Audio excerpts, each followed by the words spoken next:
म्हैसाळ बंधाऱ्यामुळे जी जमीन वाहून गेलेली होती त्या जमिनीसाठी शेतकऱ्यांनी त्या ठिकाणी 15 दिवस ठिय्या आंदोलन केलं आहे.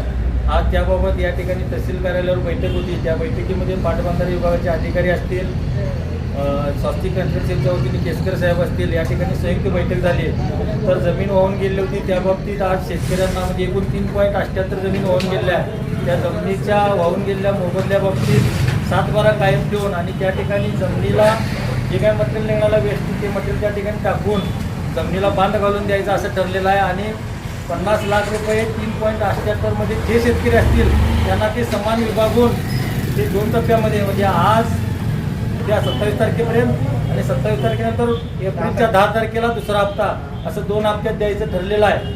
आणि त्या ठिकाणी गॅबिन बांधाची पाटबंधारे विभागानं वर प्रस्ताव पाठवून मंजुरी घेऊन त्या ठिकाणी गॅबिन बांधसुद्धा संरक्षित भिंतसुद्धा बांध घालून त्या ठिकाणी प्रस्तावित द्यायचं आहे. आणि भूसंपादनाच्या बाबतीत जे शेतकरी आहेत त्यांचं येत्या 1 महिन्यामध्ये सगळ्यांना नोटिसा पाठवून एकदा मोजणी झाल्या परत फेरमोजणी घेऊन जे लाभार्थी शेतकरी असतील त्यांचा त्या ठिकाणी रेडी देखण्याच्या 5 पट मोबदला ठरवून तो शासनाच्या वतीनं त्या ठिकाणी वाटप करण्याचं सुद्धा आज ठरलेलं आहे. त्यामुळं जे पुढचं काम आहे ते आज रोजी आम्ही यांना चालू करावं असं सांगत आहे.